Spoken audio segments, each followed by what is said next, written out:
Episode 7 की शुरुआत में हम लोग गोब्रो को देखते हैं, जो कि बताता है कि जब हम लोगों ने ह्यूमन आर्मी से सेकंड बैटल करी, उसके बाद हम लोग तैयार हो गए अपनी थर्ड बैटल के लिए। हम लोग अब देखते हैं कि अपोनेंट का कमांडर वहां पर बैठकर चाय पी रहा था, पर तभी गोब्रो अपने भाले को उसकी तरफ फेंक देता है, जो कि अब उस बंदे के आर पार हो जाता है और उसे मार देता है। गोब्रो अब उसी स्पेयर की पावर को यूज करके वहाँ पर और जितने भी इंसान होते हैं वो उन्हें भी खत्म करता है। इसके बाद गोब्रो के बाकी साथी भी हमला कर देते हैं और 20 मिनट के अंदर ही वो लोग इस बैटल को खत्म कर देते हैं। गोब्रो अपनी स्लाइम की पावर को यूज करके सभी इंसानों को अब एब्जॉर्ब कर लेता है। वहीं पर बाकी सभी लोग एक दूसरे की तारीफ कर रहे होते हैं कि वो लोग काफी ज्यादा ताकतवर बन गए हैं। जिसके बाद हम लोग को डे 82 का सीन दिखाया जाता है, जहाँ पर गोब्रो उस लाल बालों वाली लड़की और दूसरी लड़की को एल्फ की जगह पर लेकर आता है। उसे देखकर यार सोचने लगते हैं कि आखिर यहाँ पर इंसान क्यों आ गए हैं। वही लाल बालों वाली लड़की गोब्रो से कहती है कि क्या यहाँ पर हमारा आना सही रहेगा। तो गोब्रो कहते हैं कि कोई दिक्कत नहीं है, क्योंकि यहाँ का जो एल्फ का चीफ है वो बहुत ही ज्यादा अच्छा है। जिसके बाद हम लोग देखते हैं कि वहाँ पर चीफ आ जाता है। वो लोग बैठ कर खाना खा रहे होते हैं, जहाँ पर चीफ गोब्रो का शुक्रिया करता है और कहते हैं कि तुम्हारी वजह से इंसानों की आर्मी थोड़ी कमजोर हो गई है। अगले ऑपरेशन में हम लोग अपनी बेस्ट यूनिट को डिप्लॉय करेंगे ताकि हम लोग इस वॉर को जल्दी से जल्दी खत्म कर पाए। तो गोब्रो कहते ठीक है, अगर तुम ये चाहते हो तो हम यही करेंगे। और अब अगले सीन में गोब्रो इसी प्लान को थोड़ा सा ठीक करने के लिए जाता है। वो वापस विलेज के अंदर जा रहा होता है, तभी वही लड़की गोब्रो से कहती है कि मैंने डिसाइड किया है कि मैं तुम्हें सर्व करूंगी, पर प्लीज मुझे इस किंगडम की एक नोबल होने के तौर पर मेरी ड्यूटी को पूरा करने दो, जो कि है कि हमारी प्रिंसेस की बीमारी को ठीक करना। क्या तुम उस मेडिसिन को हमारे किंगडम में भेज सकते हो? ये सुनकर गोब्रो सोचता है कि ऐसा करना थोड़ी दिक्कत वाली बात है, क्योंकि इस दुनिया के रिलीजन में 5 ग्रेट ग्रैंड गॉड्स हैं और उनकी ब्लेसिंग काफी ज्यादा पावरफुल है, जिसकी वजह से काफी सारी रिलीजियस प्रॉब्लम भी हो सकती है। गोब्रो कहते हैं कि मेरे पास खुद डिमाइस और ओरिजिन गॉड की ब्लेसिंग है, तो अगर मुझ जैसे कोई इस तरीके से मेडिसिन डिलीवर करेगा तो काफी बड़ी दिक्कत हो सकती है। जिसके बाद वो लड़की से कहता है कि तुमने जो मुझसे कहा मैं इसके बारे में थोड़ा सोचूंगा। तो वो भी कहती है ठीक है। जिसके बाद हम लोग को डे 83 दिखाया जाता है। आज इन लोगों की आखिरी बैटल है, जहाँ पर मेन बेस पर 2000 से ज्यादा इंसान है। वहीं पर गोब्रो की टीम के अंदर 650 एल्फ हैं। गोब्रो कहते हैं कि अगर हम लोग बिना प्लान के हमला करेंगे तो हम लोग हार जाएंगे। और वैसे कल मेरे क्लोन को एक काफी कमाल की इन्फॉर्मेशन पता लगी। उस इन्फॉर्मेशन को गोब्रो कमांडर को बताता है। कमांडर गोब्रो को बताता है कि वो जो इंसान है उन लोगों ने हीरोज को बुला लिया है। वो लड़की भी बताती है कि उन हीरोज को द 8 ब्रेव्स कहा जाता है, या फिर रुगार्ड ओडन। वो सबसे ताकतवर वॉरियर्स है जिन्हें गॉड की तरफ से ब्लेसिंग्स मिली है। वो अकेले ही ताकतवर होते हैं, पर उनके पास ऐसी एबिलिटीज है जहाँ पर वो अपने साथी की एबिलिटीज को भी एनहेंस कर सकते हैं। कमांडर अब कहते हैं कि दूसरे शब्दों में कहे तो हीरोज की वजह से हमारा जीतना शायद से थोड़ा मुश्किल हो सकता है। ये सुनकर गोब्रो सोच रहा होता है कि लगता है काफी मजा आने वाला है, उन हीरोज को खाने में मजा आएगा। जिसके बाद सीन वापस से प्रेजेंट का आता है, जहाँ पर गोब्रो अपने प्लान के फेज 1 को शुरू करता है, जहाँ पर वो अभी स्केलेटन्स को छोड़ देता है। ये देखकर ढामी उसे कहती है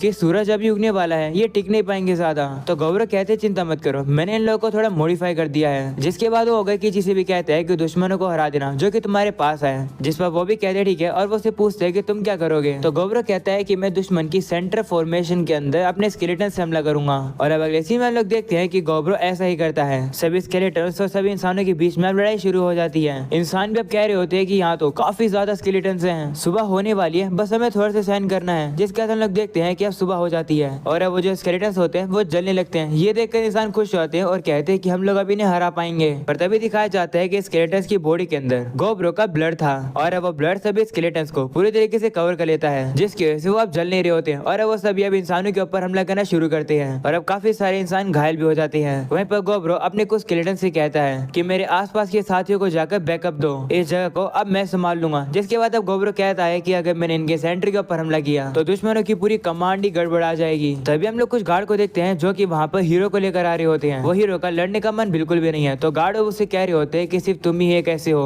जो कि इस वॉर को जिता सकता है। जिसके बाद अब वो हीरो नीचे देखता है कि गोब्रो अपनी पावर को यूज कर रहा है। ये देखकर वो कहते हैं कि ये तो कुछ इंटरेस्टिंग है। वहीं पर अब वो गार्ड हैरान होने लगते हैं और कहते हैं कि गोब्रो तो जमीन से ब्लड और वाटर को एब्जॉर्ब कर रहा है। जिसके बाद अब गोब्रो उससे एब्जॉर्ब किए ब्लड और वाटर को वेपन के तौर पर यूज करता हुआ सभी इंसानों के ऊपर हमला करके उन्हें खत्म कर देता है। जिसके बाद अब उन लोगों को खाना शुरू कर देता है। तभी वहाँ पर वही हीरो आ जाता है जो कि उसे कहते हैं माफ करना डिस्टर्ब करने के लिए, पर क्या तुम अब मुझसे लड़ सकते हो। वहीं पर अब गोब्रो भी समझ जाते हैं कि ये एक हीरो है और ये the bug bone brave Filippo है। वो सुनकर हीरो कहते हैं कि तुम मेरे बारे में जानते हो, यानी कि मैं पॉपुलर हूँ। वैसे तुमने मेरा निकनेम सही लिया, पर मुझे काफी ज्यादा गुस्सा आता है जब कोई मेरा निकनेम मेरी बिना परमिशन के बोलता है। जिसके गोब्रो उसकी आंखों को देखता है और उसे समझ आ जाता है कि एन्चेंट्रेस गॉडेस ने हीरो को ये कंपाउंड आई की ब्लेसिंग दे रखी है। वो हीरो अब गोब्रो से कहते हैं कि क्या तुम वही हो गरो जो कि हर बार हमारी आर्मी को खत्म कर देता है, तुम्हारी वजह से मैं अपने हॉलिडे को एंजॉय नहीं कर पाया।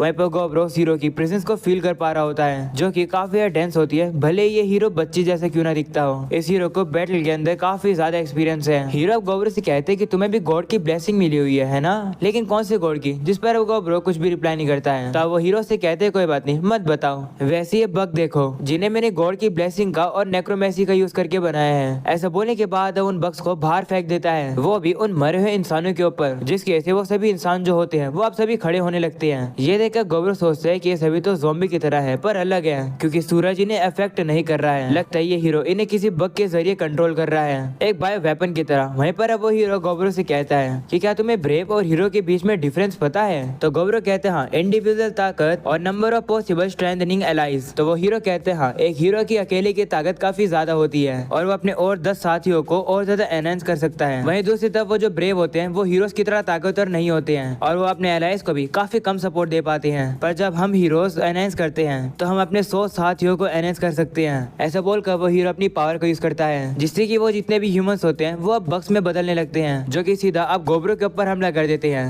पर गोब्रो भी काफी आसानी से उन सभी लोगों को हरा देता है। ये देखकर वो हीरो गोब्रो की काफी तारीफ करता है और कहता है कि मैं अब अगला मूव करता हूँ, मैं अब इन लोगों को डायरेक्टली कमांड दूंगा। जिसके बाद अब वो हीरो उन बग्स को डायरेक्टली कंट्रोल करने लगता है और गोब्रो के ऊपर हमला करवाने लगता है। पर अभी गोब्रो काफी इजीली से उन सभी लोगों को इजीली से हरा देता है। वो देखकर हीरो से कहते हैं कि तुम तो काफी कमाल के हो, तुम्हें अब तक तो मर जाना चाहिए था, पर अभी भी तुम जिंदा हो। पर अब नहीं। ऐसा बोलने के बाद अब हीरो अपनी एक और पावर को यूज करता है और वहाँ पर एक अर्थक्वेक आने लगता है। हम लोग अब देखते हैं कि जमीन में से एक काफी बड़ा सैंडीपीड सामने आता है, जो कि सीधा ही आकर गोब्रो के ऊपर हमला कर देता है। वो मॉन्स्टर टक्कर मार के गोब्रो को सीधा एक पत्थर पर दे मारता है। वो हीरो बताने लगता है कि ये सैंडीपीड मेरा बेस्ट पेट है, इसका नाम ओल्ड टीर्म है, ये बहुत ज्यादा तबाही मचाता है इसलिए ये फेमस है। मैं यूजुअली तो इसे दूसरी कंट्रीज के सीक्रेट मिशन के लिए यूज करता हूँ। हम लोग अब देखते हैं कि गोब्रो अब पॉइजन होने लगता है। तो अब हीरो से बताते हैं कि ये मॉन्स्टर तुम्हें पॉइजन करेगा और तुम्हारे ऑर्गन को पैरालाइज कर देगा। इस मॉन्स्टर की पॉइजन की छोटी बूंद से ही तुम मर जाओगे। वैसे ये काफी कमाल की बात है कि तुम अभी भी जिंदा हो। हम लोग अब देखते हैं कि गोब्रो की हालत अब काफी ज्यादा बुरी होने लगती है। ढामी को पता चल जाता है कि कुछ ना कुछ तो गड़बड़ है। वो गोब्रो की मदद करने के लिए आना तो चाहती है, पर दुश्मनों ने उसे घेर रखा है तो वो आ नहीं पा रही होती है। अगले सीन में हम लोग देखते हैं कि गोब्रो की वो मॉन्स्टर काफी बुरी हालत कर देता है। ये देखकर हीरो अपने मॉन्स्टर की तारीफ करता है और अब उसे वापस भेज देता है। वो हीरो अब कहने लगता है कि मैं गोब्रो की डेड बॉडी से ही पता लगा लूंगा कि गोब्रो को कौन सी गॉड की ब्लेसिंग मिली है। लेकिन तभी अब वो जैसे पीछे मुड़ता है वो देखता है कि वहाँ तो गोब्रो होता ही नहीं है। गोब्रो अब अचानक से उसके पीछे आ जाता है और अपने हाथ की पावर का यूज करके वो उसके ऊपर हमला करता है, जिसे वो हीरो डॉज करके थोड़ा पीछे आ जाता है।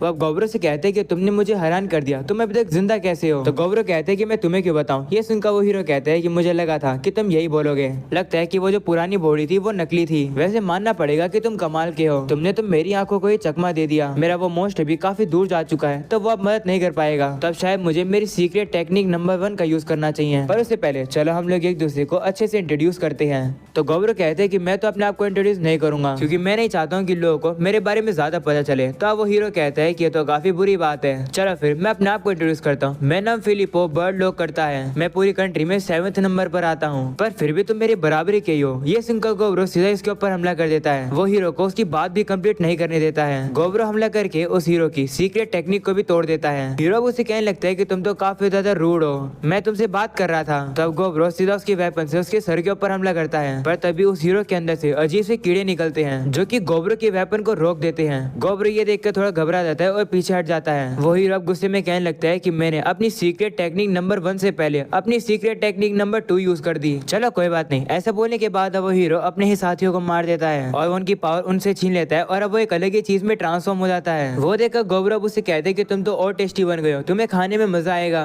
ये सुनकर वो हीरो गुस्सा आता है और वो उसके ऊपर हमला करता है, लेकिन गोब्रो भी अब उसके अटैक को काट देता है और अब वो उस हीरो के ऊपर हमला करता है और वो हमला उसे लग भी जाता है। ये देखकर वो हीरो गोब्रो की वापस से तारीफ करता है और कहते हैं कि तुमने मेरे अटैक को डॉज किया और फिर काउंटर अटैक भी किया, काफी कमाल के हो तुम कीप अप कर पा रहे हो, पर फिर भी ये एपिक अवेकनिंग नहीं है, काफी अजीब बात है। तो आप गोब्रो कहते हैं कि एपिक अवेकनिंग क्या होती है। तो वो हीरो से कहते हैं कि जब मैंने तुमसे तुम्हारे इंट्रोडक्शन मांगा तब तुमने मना कर दिया, इसलिए मैं तुम्हें अब नहीं बताऊंगा कि एपिक अवेकनिंग क्या होती है। तो गोब्रो कहते हैं ठीक है, मैं तुमसे जबरदस्ती बुलवा लूंगा, वैसे क्या मैं भी तुम्हारी तरह ही ट्रांसफॉर्म हो जाऊं। ये सुनकर हीरो कहते हैं कि तुम्हें क्या बकवास कर रहे हो, तुम ऐसे थोड़ी कर सकते हो। तो गोब्रो से कहते कहते हैं कि तुम्हारी गलतफहमी है, मैं ऐसा कर सकता हूँ। ऐसा बोलने के बाद गोब्रो एक्सोस्केलेटन को ऑन कर देता है। वो देखकर हीरो कहने लगते हैं कि तो काफी कमाल का है, तुम ये भी कर सकते हो। जिस पर गोब्रो कहता है हाँ, अब हम दोनों एक जैसे फॉर्म के अंदर हैं। ऐसा बोलने के बाद गोब्रो उसके ऊपर हमला करने आ जाता है, पर अब वो हीरो भी उन्हीं टेंटिकल जैसी चीजों से हमला कर देता है गोब्रो के ऊपर। तब गोब्रो काफी तेजी से उड़ता हुआ उसके सारे अटैक्स को डॉज कर रहा होता है। जैसे गोब्रो को मौका मिलता है वो हीरो को आकर काफी जोर से मुक्का मारता है और अब वो हीरो काफी जोर से जाकर जमीन पर गिर जाता है। अगले सीन में हम लोग गर्थी को देखते हैं जो कि अपनी पावर को यूज करके इंसानों की आर्मी को काफी आराम से हरा देती है। ये देखकर ओगर कीची उसकी तारीफ करता है और कहते हैं कि यहाँ पर जितने भी आसपास में दुश्मन थे वो खत्म हो गए। तभी ढामी उठती है और वो लोगों से कहती है कि मुझे थोड़ी सी बुरी फीलिंग आ रही है, मुझे लग रहा है गोब्रो खतरे में है। ऐसा बोलने के बाद अब उन लोग को वहीं पर छोड़कर गोब्रो को ढूंढने के लिए चली जाती है। वहीं दूसरी तरफ हम लोग देखते हैं कि वो हीरो अभी भी पूरी तरीके से खत्म नहीं हुआ है। गोब्रो अब उससे कह रहा होता है कि मैं तुम्हें यहाँ से जाने नहीं दूंगा, लेकिन अब तभी वो हीरो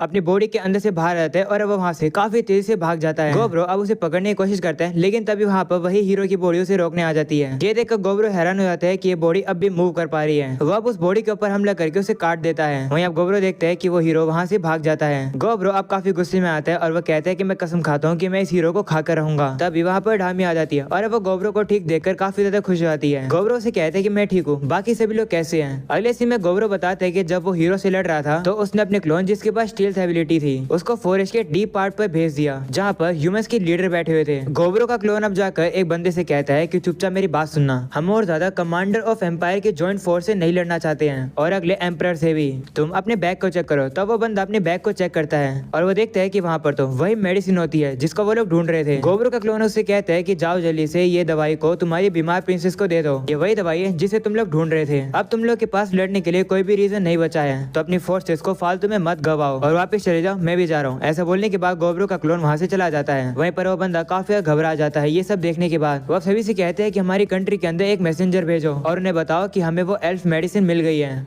वह हमें ये पता चलता है कि ये बंदा अगला एम्पायर बनने वाला है। गोब्रो अब कह रहा होता है कि अगर मैं उसी समय अगले एम्पायर को मार देता तो कंट्री फुल फोर्स लेकर सभी एल्फ को मारने आ जाती, जो कि मैं नहीं होने दे सकता हूँ। जिसके बाद अब अर्थ काफी बड़े एक पहाड़ को तोड़ देती है। गोब्रो अब कहते हैं कि ये डिफेंस लाइन की तरह काम करेगा और जितने भी घायल हो गए उन्हें जल्दी से ट्रीट करो। गोब्रो अब कह रहा होता है कि मैं किसी को भी खो नहीं सकता हूँ, चाहे वो कोई भी हो, एल्फ हो या फिर मेरे साथी हो। वहीं पर हम लोग देखते हैं कि सभी लोग घायल लोगों को ट्रीट करने लगते हैं। वहीं पर अब कुछ घायल गार्ड्स वहाँ से जा रहे होते हैं और अपनी मेन फोर्स को ढूंढ रहे होते हैं और तभी उनके सामने गोब्रो आ जाता है। वह उन लोगों से कहता है कि बैटल खत्म हो गई है तो तुम लोग अब घायल नहीं होगे, तो चले जाओ यहाँ से। ऐसा बोलने के बाद गोब्रो भी वहाँ से चला जाता है। गोब्रो अब कह रहा होता है कि अब वॉर खत्म हो गई है तो मेरे पास एक इम्पोर्टेंट चीज है जो कि मुझे करनी है, और वो है कि जो साथी हमारे इस बैटल में मरे हैं उन्हें क्रीमेट कर देना। इस दुनिया के अंदर ऐसा करना जरूरी है, नहीं तो जो लोग मर जाते हैं वो ज़ॉम्बी और घोस्ट में बदल जाते हैं। हम लोग को ये पता चलता है कि गोब्रो के टोटल 30 साथी मर चुके हैं इस बैटल के अंदर और अब उन सभी को क्रीमेट कर देता है। वहीं पर अब ये सब देखने के बाद तो बाकी सभी लोग काफी ज्यादा इमोशनल हो रहे होते हैं। ये देखकर गोब्रो सोच रहा होता है कि सभी लोगों की रिएक्शन काफी कॉमन है, बट मैं इतना भी ज्यादा दुखी नहीं हूँ, ना ही मैं रो रहा हूँ और ना ही मैं कुछ पछतावे वाला बोल रहा हूँ, क्योंकि जो लोग मर गए हैं मुझे उनके लिए भी जीना होगा।